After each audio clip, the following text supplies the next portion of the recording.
اللهم صل على سيدنا محمد وعلى آله وأصحابه ومن تبعهم بإحسان إلى يوم الدين. ربي زدني علما ربي زدني علما ربي زدني علما ربي اشرح لي صدري ويسر لي أمري واحلل عقدة من لساني يفقهوا قولي.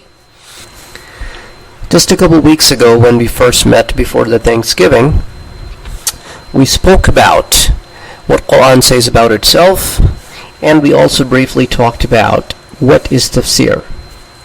Today we're going to take this topic and move forward. Our main talk of the day will going to be what Quran says about itself. We will going to go over the ayahs that we did not get a chance to talk about last time. Then we're also going to talk about the types of tafsir. So those are the two main topics that we're going to be talking about today.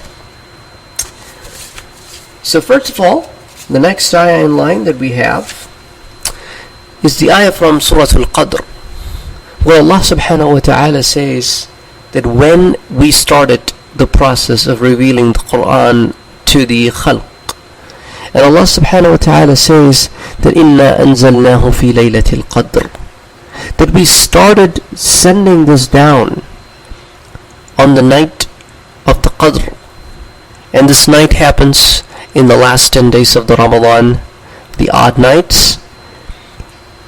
Quran was revealed in 23 years, then why Allah subhanahu wa ta'ala attributes it towards being sent down in one night? This is the transfer of the holy book from Lawh al-Mahfuz to the skies, to the heavens closest to us, to the planet Earth. So that transfer took place on the Laylatul Qadr, and from the heaven closest to us to the planet Earth, then the Quran was revealed in the period of 23 years. So that's why Allah subhanahu wa ta'ala says that we have sent this down on the night of Al-Qadr. And Allah subhanahu wa ta'ala in Surah An-Nisa says, أَفَلَا يَتَدَبَّرُونَ الْقُرْآنَ. So why is it that they do not ponder over the Quran? Why is it they do not think about the things that we have talked about in the Quran? Why don't they look at all the aspects of the Quran in terms of, do they find any mistakes in it? Do they find anything that doesn't seem to be believable? وَلَوْ كَانَ مِنْ عِنْدِ غَيْرِ اللَّهِ لَوَجَدُوا فِيهِ اخْتِلَافًا كَثِيرًا. If it would have been somebody other than Allah subhanahu wa ta'ala, or if it was a creation of several people, they would have found this book full of contradictions. However, this is the word of Allah. This is the word of God. Remember, ذَلِكَ الْكِتَابُ لَا رَيْبَ فِيهِ. This is the book without any doubts. And in this book is the guidance for muttaqeen. And Allah subhanahu wa ta'ala then moves on and tries to teach us how to respect this book, and how to respect the words of these books, and how to respect the reciter of this book. This is a beautiful ayah that comes from Surah Al-A'raf. Allah subhanahu wa ta'ala is teaching us how to respect, which is a very, very important element of our faith. Unfortunately, a lot of us has forgotten about the aspect of respect. Allah subhanahu wa ta'ala says, وَإِذَا قُرِئَ الْقُرْآنِ, when this book Quran is recited to you, فَاسْتَمِعُوا لَهُ, listen to it, وَأَنصِتُوا, and keep quiet, لَعَلَّكُمْ تُرْحَمُونَ, so that the mercy of Allah subhanahu wa ta'ala fall on you. Now notice Allah subhanahu wa ta'ala is asking us to do two things when the Quran is recited on us. One is فَاسْتَمِعُوا لَهُ, listen to it carefully. So that means when you are lending your ear to a conversation, well, it's quite possible you're not lending it 100%. So Allah subhanahu wa ta'ala at the same time tells us, وَأَنصِتُوا, and keep quiet. Your mouth should be shut, and your brain should focus and concentrate on what is coming through the ears. So the 100% concentration, no side conversation, no communication, no side listening, full attention to what is being read, so that the mercy of Allah subhanahu wa ta'ala is sent on you, so that you take guidance from this book and guide your life here and hereafter. Allah subhanahu wa ta'ala then further trains us and tells us this in Surah Al-Nahl. فَإِذَا قَرَأْتَ الْقُرْآنِ, when the Qur'an is recited, or whenever you recite the Qur'an, فَاسْتَعِذْ بِاللَّهِ مِنَ الشَّيْطَانِ الرَّجِيمِ, to take refuge from shaitan and come in the protection of Allah subhanahu wa ta'ala. And that is the reason that when we start recitations of the Holy Quran, we say أعوذ بالله من الشيطان الرجيم, for this very reason. In the next ayah that I'm about to share with you, here in this ayah, Allah subhanahu wa ta'ala is telling us how to recite this book. Allah subhanahu wa ta'ala is telling us وَرَتِّلِ الْقُرْآنَ تَرْتِيلًا. In Surah Al-Muzammil, Allah subhanahu wa ta'ala is directly communicating with Prophet Muhammad sallallahu alayhi wa sallam, but is also telling us وَرَتِّلِ الْقُرْآنَ تَرْتِيلًا. And when you recite this book, recite it by making proper stops, by making the proper use of the rules of recitation. And what do we call those? We call them the rules of tajweed. So use the rules of tajweed when reciting my book. Simple as that. And this last ayah that I'm sharing with you also come from the same surah, Surah Al-Muzammil. And this is a very beautiful ayah. When we're going to get to the tafsir, I feel we're going to go in a lot more detail. But where Allah subhanahu wa ta'ala is trying to tell us that do not overburden yourself. However, at the same time is trying to tell us that do not lose connection with me. Establish connection with me. Do not lose that. So Allah subhanahu wa ta'ala is instructing us what? فَقْرَأُوا مَا تَيَسَّرَ مِنَ الْقُرْآنِ. Recite from the Qur'an whatever is conveniently recitable to you. So, do not overburden yourself. And why Allah subhanahu wa ta'ala is saying that? Allah subhanahu wa ta'ala says, عَلِمَ أَن سَيَكُونُ مِنْكُمْ.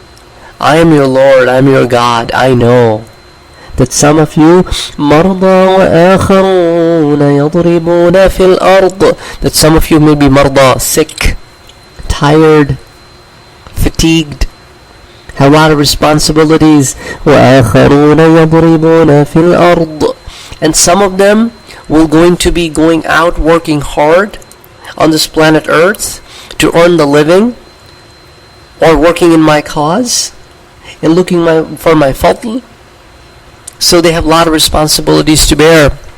So I understand. And since you are living your life according to the rules that I have given you, therefore anything and everything that you do is zikr, is my remembrance, because you're doing that because of me. You're doing that for me. And you're not listening to your shahwat. You're not listening to the shaitan. You're constantly implementing what I am telling you.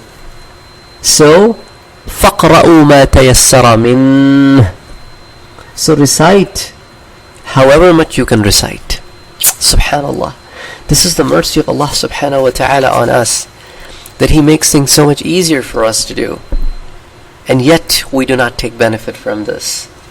Next, we are going to move on. As I told you earlier, there are hundreds of ayahs in the Holy Quran that talks about the Quran itself. We only picked a handful of them.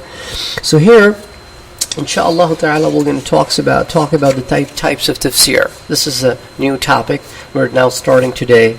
I hope to finish this topic in this lecture.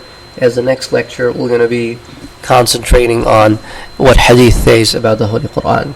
And then we will try to cover as much hadith, but we have only collected a handful of them, because if we just go in every hadith that talks about Quran, we're going to take us months before we can start the tafsir. So a lot of those hadiths we're going to cover right in the tafsir when we start that. So for now, we're going to look at the types of tafsir. Before we look at the types of tafsir, I just wanted to bring to your attention that ulama have defined several different fields that a person must master before authoring a book in tafsir. And here I've picked a handful of those, and I've picked only 15. Some ulama are of the point of view that there are 27 fields that you should master, but here I have picked 15. And these these themselves are quite detailed. One of them is called the classical Arabic. You must master the classical Arabic. The other one is called the Arabic Philology. The third one is called the Arabic Morphology. Then we have al-ishtiqaq.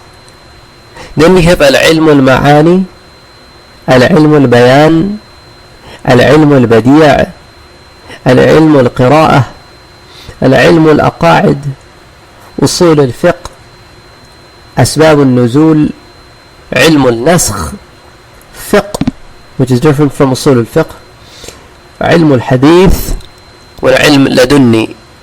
These are the 15 categories which I'm going to talk about now. Starting with the first one, which is the classical Arabic. So when we talk about the classical Arabic, this is basically the Arabic that was spoken during the times of Prophet Muhammad sallallahu alaihi wasallam, and especially in the Arabian Peninsula, around the Mecca, because the Quran has been revealed in the linguistics, in the dialect of the people of Mecca. So it's more closely related to them than any other people living in the Arabian Peninsula. So that's why it's extremely important to not only just understand the classical Arabic, but also it's very important to understand the dialect of the Quran so that we can understand it better. On top of that, there is another field called Arabic Philology.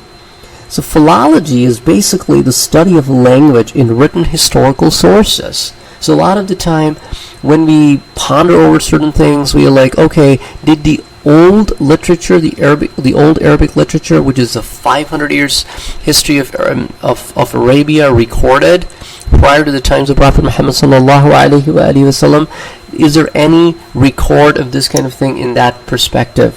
So, for example, a lot of the historians, a lot of the literature people go to a great work in Arabic poetry called As-Sab' al-Mu'allaqat. So that's a great work of the Arabic poets prior to the times of Prophet Muhammad sallallahu alaihi wasallam. The poetry itself may not be that great, but the rules and regulations that they have used in Sab' al-Mu'allaqat are still derived and still used. So that's a philology. What basically philology contains, it's a combination of literary criticism, history, linguistics, written records and their authenticity and original form, and finally determination of their meaning. So it includes the literary criticism, history, linguistics, written records and their authenticity and original form, and determination of their meaning. So that's part of the Arabic philology. Then there is another field called Arabic Morphology. It is important because changes in the configuration of verb and noun forms change the meaning. That's an extremely important concept. So that's why you may see certain differences in translations. You may see certain differences in the Tafseer of the same ayah. Like there are some ayahs of the Holy Quran that for the same ayah there are 17 different Tafseer for the same ayah. So it's quite possible that based on the Arabic philology, Arabic morphology, all of these things are possible as long as the tafsir does not go outside of the bounds of the faith. That's why all of these knowledges must be understood and mastered, because whatever you do, you have to keep all of them in front of you, and you got to do it in the light of all of them. Then the fourth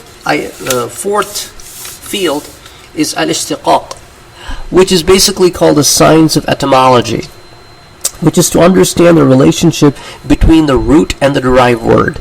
So every word actually derives from a root word. So the word which is the core, which is the very first word from all these words that are coming off, so those words that are coming are called the derived, and the one from where they're coming is called the root. For example, we have a word called Messiah in English, and in Arabic we use the word Masih. It could come from any of the two root words. One of them is called Masah, which is to feel something and to touch something which is wet. And the other word is Masaha, which means to measure something. So of course when we talk about the word Masih in terms of religious context, or in the context of Isa alayhi salam, we cannot use the word to measure. We'll rather use the word from the root masah, which is to feel something and to touch something with a wet hand. So that's where you have to make a decision, based on the context of the ayah, that which meaning fulfills the requirement if it has multiple root words. Also, there is another ilm called ilm al-balagha. Ilm al-balagha, or the science of rhetoric, actually branches out in 3 different branches. So those are the 3 branches that I stated when I first stated the 15 fields. And those are ilm al-ma'ani, ilm al-bayan, and ilm al-badi'. And they are all 3 branches of ilm al-balagha. When we talk about ilm al-ma'ani, it is the science by which one figures the syntax through the meaning of a sentence. So you look at a sentence and you try to figure out the gist of it, the meaning of the sentence. Because apparently, whatever you may speak may not actually translate the same way. For example, when Allah subhanahu wa ta'ala says in the Quran, "O disbelievers, when you will going to enter into hellfire, then you will going to taste." Now that taste is not used in a good sense. It's an ironic taste. فَذُوقُوا. The فَذُوقُوا over there is not exactly the same as a فَذُوقُوا for the people who will going to be entering into the Jannah. So that's ilm al-ma'ani. Then we have ilm al-bayan. It is the science by which one learns the following. In English language we have similes, we have metaphors, we have metonymies, we have zuhur, we have khafa. So all of these things are part of ilm al-bayan. So when we talk about similes, it is a comparison of one thing with another thing of a different kind.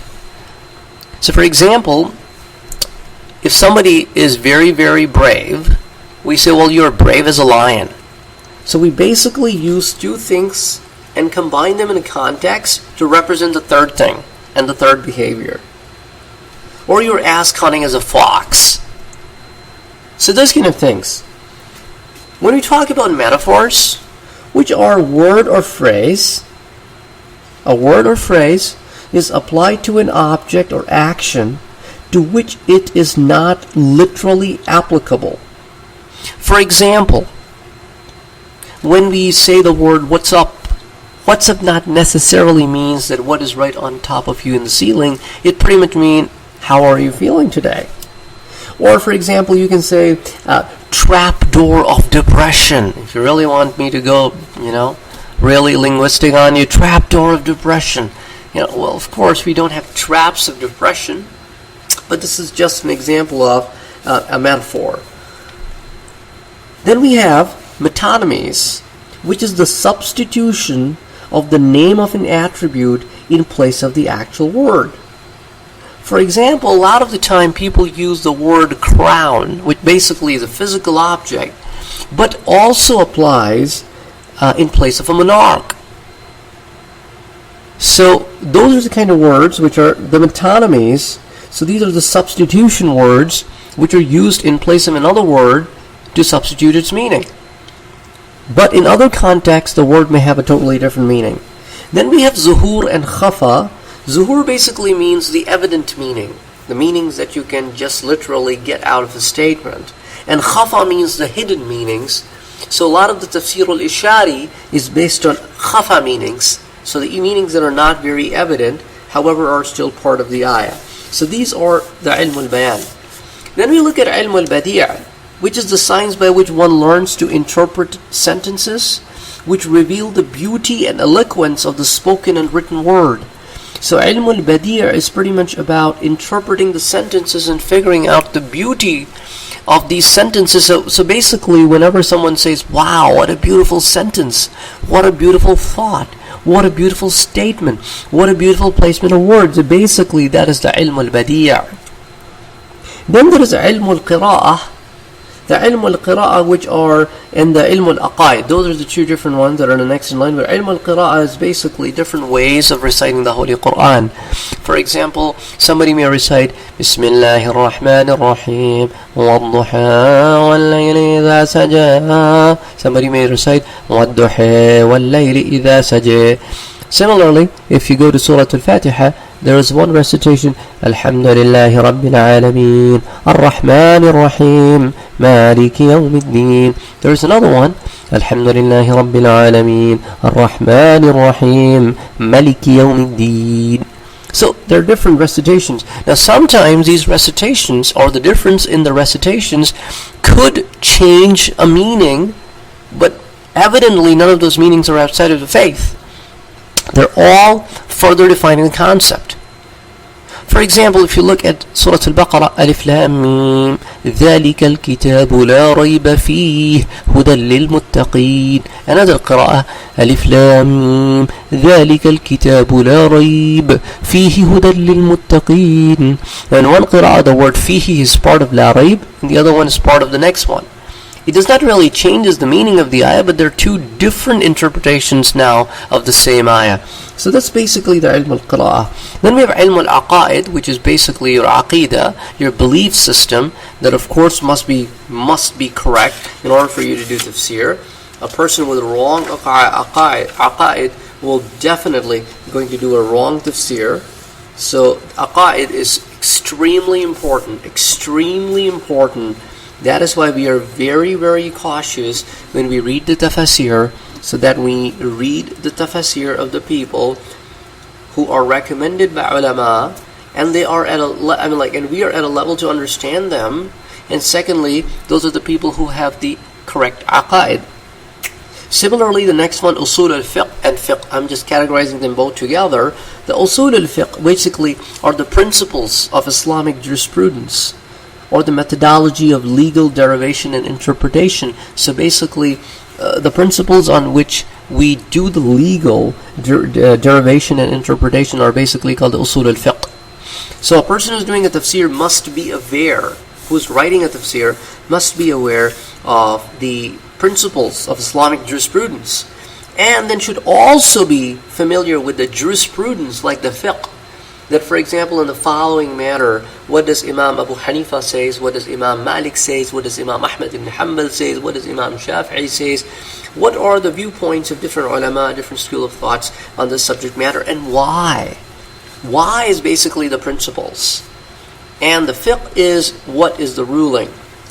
Similarly, we have Asbab al-Nuzul, which is where a person learns the circumstances under which the ayah was revealed. So that is another branch that needs to be mastered. Then ilm al-nasakh, that means the knowledge of the ayahs that were retracted, that were mansukh. And other ayahs that came in place of them, but those ayahs are still part of the Quran. Then ilm al-hadith, of course, extremely important. How can you expect to understand the book of Allah subhanahu wa ta'ala without the hadith? Totally unacceptable. Totally unacceptable to understand the word of Allah without His Prophet. So that is the knowledge of the hadith and the meanings of the hadith, the meaning of the riwayah, the meaning of the diraya, the knowledge of asma al-rijal, jarh ta'dil, and different branches of hadith. So that's extremely important. Which hadith were revealed on which matter, which subject matter, and what are the hadith, in which books they are found, referencing those books, and the levels of hadith, if they're sahih, if they are mustahab, if they are mursal, if they are da'if, if they are gharib, whatever is the condition of the hadith, just mentioning that, if it is hasan. So, and then finally, ilm al-ladunni, which is the gifted knowledge which Allah subhanahu wa ta'ala directly reveals to the heart of His servant. So that is a knowledge which you can't gain through any sheikh or through anybody. This is a God-gifted knowledge. This is, for example, when you notice that the same ayah is being read by hundreds and thousands of ulama, but only a handful of them basically do the work, which after you read it, you're like, MashaAllah, amazing, wonderful, wow, I'm totally surprised at their thought process. Well, that's Allah subhanahu wa ta'ala giving them this insight knowledge into His book through the ilham and through other means. But this is, we'll some other day talk about the differences between ilham and kashf and ilm ladunni, but this is another branch which is also mentioned in the Quran in the story of Moses and Khidr alayhi salam. So that is ilm al-ladunni. And the word actually is extracted from the Holy Quran as well, where Allah subhanahu wa ta'ala says, min ladunni ilma, that I gave him a special ilm directly. So that's where the ilm al-ladunni is actually extracted. So these are the different branches on which ulama have to work hard and attain the status of mastering them before they can call it that, okay, before they can make a call to write the book on tafsir. An extremely important subject matter. Now we're going to look at the types of tafsir. One of the types of tafsir is called tafsir bil-mathur, which is the commentary based on report. Another kind of tafsir is called tafsir bil-ra'i, which is a personal opinion. Well, of course, it has to be based on the intellect, knowledge, or intuition. So all of these branches that I've talked about, they have to be considered when making these decisions. It can be your personal opinion. Then finally, tafsir al-ishari, which comes from the word ishara, which is something that has a deeper or more general meaning in addition to its surface meaning. So these are the three main categorizations. Now let's look at the very first one, which is tafsir bil-mathur, which is basically the commentary based on report. Now under this category, the ulama also call this one tafsir bil-rivaya. Tafsir bil-rivaya or tafsir bil-mathur basically mean that the tafsir is being done considering all or some of the four principles. Number one, you look at the Quran and see how Quran explains the same ayat somewhere else. So Quran explains itself. Another one is you look through the books of hadith and you say, okay, how did Prophet Muhammad sallallahu alayhi wa alihi wasallam explain this ayah? This could be hadith qawli, hadith fi'li, or you may turn to Sahaba, and see how Sahaba took it and explained it and practiced it. And the fourth category is you turn to Tabi'een, who are the students of Sahaba, to see how they practice it. What are their qawl on this practice, on this ayah, and what are their tafasir. So this is tafsir bil-rivaya. Now let's look at what do we mean by when Quran is explained by Quran. For example, there is an ayah in the Quran where Allah subhanahu wa ta'ala says, إِنَّا أَنزَلْنَاهُ فِي لَيْلَةٍ مُبَارَكَةٍ إِنَّا كُنَّا مُنذِرِينَ. We send down this particular book in a blessed night. But in this ayah, Allah subhanahu wa ta'ala doesn't talk about this blessed night. Where is this blessed night talked about, as to which night it was? That is Surah Al-Qadr, where Allah subhanahu wa ta'ala says, إِنَّا أَنزَلْنَاهُ فِي لَيْلَةِ الْقَدْرِ. And that blessed night was the night of Al-Qadr. So this is how one ayah of the Quran is further explained by another ayah of the same book. When we talk about Quran explained by hadith, for example, if you look at, again, the story of Musa alayhi salam and Khidr alayhi salam, the Quran pretty much starts out that Musa alayhi salam is on a journey along with a kid. Now, why is he on a journey, and what is the point of it? That will going to be understood if you go through the hadith, and the hadith will tell you that a man came to Moses and asked us if there's anybody more knowledgeable than you, and he said, no, I'm the most knowledgeable person alive. And that's when Allah subhanahu wa ta'ala said that Musa alayhi salam, go and meet this person, this abd, who has more knowledge but in a different area, and you have more knowledge in a different area. So unless you go through that, you probably won't be able to understand a lot of the details. The hadith is extremely important. We'll go into a lot more details of that. I just wanted to briefly touch base on that story while we're giving examples. Another example could be that a Sahaba explained an ayah. And then another, for example, there's an ayah, أَلَمْ تَرَ إِلَى الَّذِينَ بَدَّلُوا نِعْمَةَ اللَّهِ كُفْرًا. That have you not seen those who have changed the favor of Allah into disbelief? So Hazrat Ata radiyallahu ta'ala anhu wa arda, he is from the Tabi'een. He reports from Ibn Abbas, who is from the companions of Holy Prophet sallallahu alaihi wasallam, who when heard this ayah said, well, this ayah was revealed for the disbelieving pagans of Makkah. So this is how you know, by taking the riwayah of a companion, that who is this ayah is about. Now before we move on to the next topic, let's understand who are Tabi'een or tabi'un. These are the people who are the students of Sahaba. Now, tabi'un have mastered different branches under Sahaba. Some mastered the fiqh, some mastered the tafsir, some mastered the hadith, some mastered some other aspects. But here we are concentrating more on tafsir. So when we're talking about Sahaba in the branch of tafsir, there were 3 established institutions of Sahaba in the branch of tafsir. One was in Mecca, the second one was in Medina, and the third one was in Iraq. The one in Mecca was headed by Abdullah ibn Abbas, so his followers come from Mecca. In Medina, it was headed by Ubay ibn Ka'b radiyallahu anhu, and his followers, his students, tabi'in, come from Medina. From Iraq, it was headed by Abdullah ibn Mas'ud radiyallahu ta'ala anhu wa ardah, and his students come from that branch. So if you look at the example that I just shared with you, I use the word narrated by Ata. Ata is one of the tabi'un.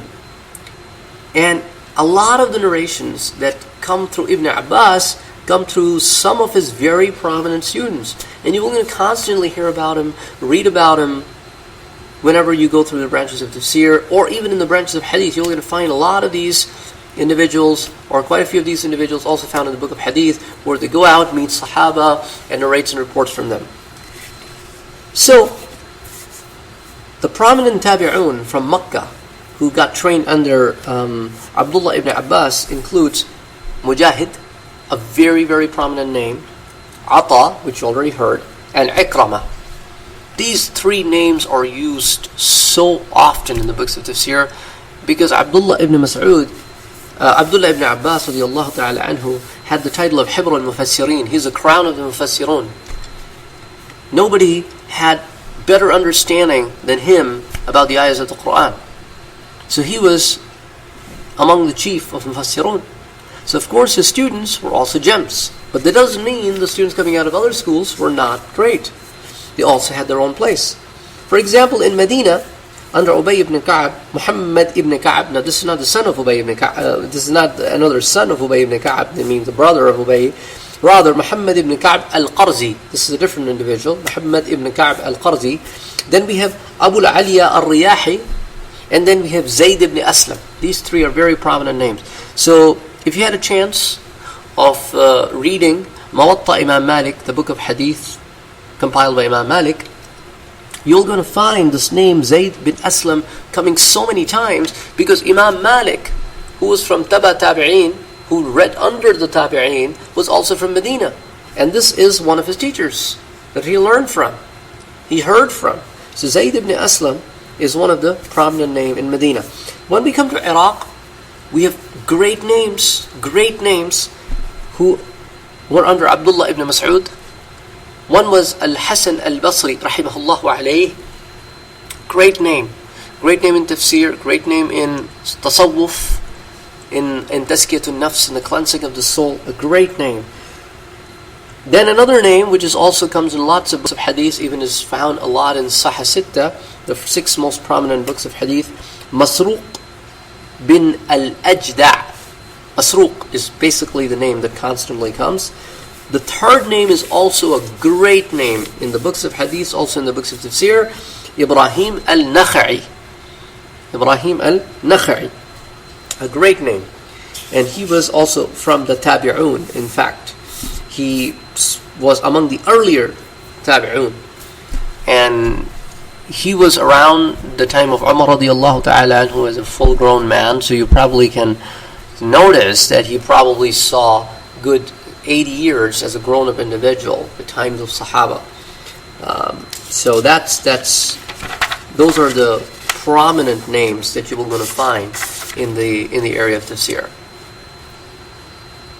Now here, I would like to quote a statement from one of the tabi'in, Mujahid, which is the student of Abdullah ibn Abbas radiyallahu ta'ala, that means coming from Mecca. He states, now this is where we use the qawl of tabi'un, it's very important. He states, it is not permissible for one who believes in Allah and the Day of Judgment to speak on Quran without learning classical Arabic. Allahu Akbar. Such a great quote, such a great statement coming from Tabi'un. That is why classical Arabic is considered to be so important for among the Mufassirun. Then we're going to come down to Tafsir bil-Riwaya examples. So we have Tafsir Ibn Abbas, we have Tafsir Ibn Habban, we have Tafsir Imam Suyuti, which is Durr al-Manthur, not the Tafsir Jalalain, which was written by Imam Jalaluddin Suyuti and his Sheikh Imam Jalal. That's why it's called Tafsir Jalalain, because it has two Jalal contributing to the same Tafsir. So this is one of the unique work being done by the student and the teacher together, one book. A lot of the time what happens is that teachers are attributed by the students. But here in this particular example, they both worked on it. But here, Durr al-Manthur is the sole work of Imam Jalaluddin Suyuti, a very, very difficult book on Tafsir, because it has an ayah followed by the narrations, after narrations, after narrations, no further explanations, and you certainly have to sit with a sheikh who basically can sit there and explain to you in depth which of these riwayas are of which status. And he also collected in some places some of the riwayah which are munkar or da'if or gharib. So the sheikh would be able to tell you that the reason he did that, so that this would be a reference book for ulama, that okay, on this hadith, all these riwayas exist. And based on his knowledge, he can make a decision which ones to pick and which ones to say, well, these are disregarded. So it's not like when you go out and hear something for the first time, you're like, oh, wow, really? Is that a hadith too? Okay, cool. No, we should also know which ones are not true. Well, of course, the ulama knows it. As a common person, we don't need to go in that much detail. We just need to work on improving ourselves and have strength and faith and do amal as-salih. And then there is another one called Tafsir Imam Shawkani. Imam Shawkani, a great name. Inshallah, in some other setting, we'll talk about his books and stuff like that. Then, the second category is Tafsir bil-Rai, where Quran is explained through the Arabic language. The Quran explained through the sound reasoning. It's not the mere opinion of an individual, but it's an ijtihad based on the sound sources that we have already talked about. So some of the examples of Tafsir bil-Rai could be Ma'arif al-Quran by Maulana Idris Kandalwi rahmahullahu alayh from 1900s, very close time written. There are several other examples, I'm just quoting some. Then we have Tafsir al-Ishari, which is the understanding of the internal meaning of Quran, and it includes the ilm of ilham, and ilm al-kashf, and ilm al-ladunni, and these are three different types of ilm. Inshallah, in some other setting we're going to go about in the details of them, because probably they're going to take us hours just to understand the differences between these three words based on the works of ulama. But commonly, this approach of Tafsir al-Ishari is found in the mystically inclined authors. However, whatever they write, they always keep one thing in mind. The basic usul is that a meaning or a tafsir should never contradict the principles of faith. Should never contradict the Quran, should never contradict the Hadith, should never contradict the Sahaba or the Tabi'un. So Tafsir bil-Riwaya, the usul that are put together by Tafsir al-Riwaya, should never be crossed in Tafsir al-Ishari. It has to be within the bounds. So Ibn al-Qayyim, which is considered to be one of the most hard person, a lot of people think he's extremely harsh on Tafsir al-Ishari, or the people who are mystically inclined, but that's not true, because people only paint half the picture. Similarly, the followers of Imam Ibn Taymiyyah, they also constantly quote his very staunch manners, but they never bring forth that he actually wrote himself 30 risala, the 30 booklets on tasawwuf. Ibn Taymiyyah wrote, despite his very strict stand. He is considered to be one of the most, stricter people that existed in the history. Ibn al-Qayyim was also one of the stricter person. Another tafsir that I talked about in Tafsir Rivaya, Imam Shawkani, is considered to be another very strict person. But among the three of them, Imam Ibn Taymiyyah was the most stronger in his viewpoints. But anyway, we'll talk about that some other time. But Ibn al-Qayyim was of the viewpoint that the results achieved by Tafsir bil-Ishara are permissible. and constitute good findings. If the following principles are jointly applied, that it should not be in disagreement with any of the words of the Quran, the meaning of the explanation should be sound in itself, and in the wording of the words there should be some indication of the things that Tafsir al-Ishari is explaining, and there are close connection between the Tafsir al-Ishari and the apparent meaning of the ayah. So it's completely permissible to do that. And here I would also like to mention Ibn Abbas. Ibn Abbas radiallahu ta'ala anhu said there are 4 kinds of meanings. Number 1, which is apparent to the Arabs because it is their language. Number 2, those meanings which no one can deny, or those meanings that is only shared by Allah subhanahu wa ta'ala with the scholars alone. The tafsir al-ishara through ilm al-ladunni. And then the meaning that no one knows but Allah and His Messenger, like alif lam mim, alif lam ra. So those are the 4 categories. So ulama, whenever they do tafsir, they have to stay within these boundaries. So when we talk about tafsir al-ishari or tafsir bil-ishara, here are a couple examples. The tafsir written by Imam al-Razi and tafsir written by Imam al-Khazin.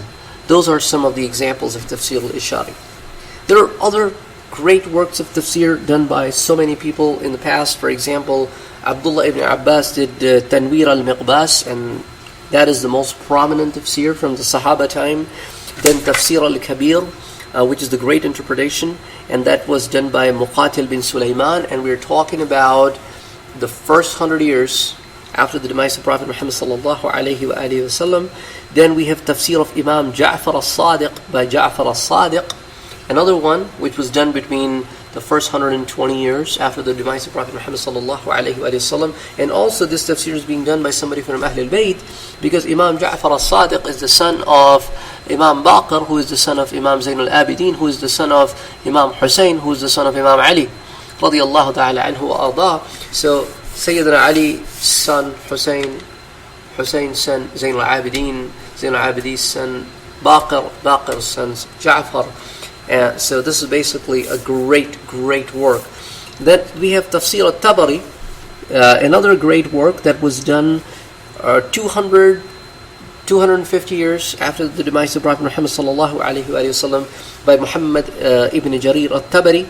Then we have Mafatih al-Ghaib, the keys to unseen, which was done by Imam Fakhruddin Razi, and this is the Tafsir al-Kabir I was talking about, which is an example of Tafsir al-Ishari. This was done around by 1100s, late 1100s. So a great work in tafsir. Then we have Anwar al-Tanzil by Abdullah ibn Umar al-Baydawi. That was done in 1200s, 1300s. It's commonly famous for Tafsir al-Baydawi. Then we have Al-Jami' li Ahkam al-Quran, which is by Imam al-Qurtubi. That was done around in 1200s, mid to late 1200s. Then we have Tafsir ibn Kathir, which was done in 1300s. And we have Tafsir Jalalain, which I already talked about, which was done in late 1400s. And this is a combined work of Jalaluddin al-Mahali and Jalaluddin al-Suyuti. So that's why it's called Tafsir al-Jalalain. That means 2 Jalal will involve in this commentary, or the commentary of the 2 Jalals. That was not its original name, but that's what it became famous with. Then Tafsir Durr al-Manthur, which I already talked about, Imam Suyuti's work. So these are some of the prominent classical works. Of course, you are going to find so many works in Tafsir that has been done in these times, the recent times. So a great example, I just want to close out our today's class with this great example from Surah Al-Mutaffifin to understand what Tafsir al-Ishari does and how we interpret some of the aspects of Tafsir al-Ishari. So if you look at this surah, أعوذ بالله من الشيطان الرجيم بسم الله الرحمن الرحيم. ويل للمطففين الذين إذا اكتالوا على الناس يستوفون وإذا كالوهم أو وزنوهم يخسرون ألا يظن أولئك أنهم مبعوثون. Allah subhanahu wa ta'ala is apparently telling in the surah that woe to those who give less. That when they take a measure from people, they take full, but when they give back to the people, they give them less. Don't they think that they ever have to come back to us? This is the apparent meaning. So a lot of the time when people look at these ayahs, they're of the view, oh, this is probably for the business community, the people who are involved in buying and selling of goods. So they simply move on to the ayah number 5. However, the ulama of Tafseer al-Ishara says, no, this applies to every individual who is alive in this world. And we wonder, how is it possible? Because it clearly talks about giving and taking. And the answer is, does the giving and taking only happens in the business world? How about giving and taking in expectations, when you expect so much from other people, but you do not live up to their expectations? How about when you are doing khayana? How about if you are doing things unjustly? A very simple example, very common example, that you think it's okay to look at other women, but nobody should look at your woman. Now that's hypocrisy. That's Allah subhanahu wa ta'ala. The main gist of this ayah is to tell you that do not be a hypocrite. Do not have double standards. Do not have a different standard for other people and a different standard for yourself. Live one standard, and whichever standard you established, whatever standard you establish, has to be in accordance with Quran and Sunnah. There's no other standard. That is the standard.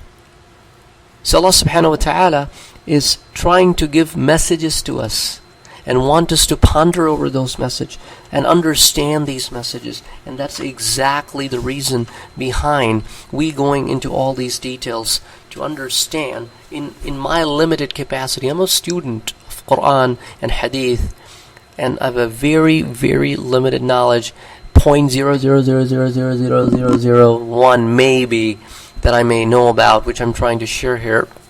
So anyway, I wish this was beneficial, and inshallah ta'ala in the next one we'll talk about the ahadith that basically talk about the Quran and the importance of Quran and the importance of its reciter and the rewards of the Quran and the rewards of its reciter.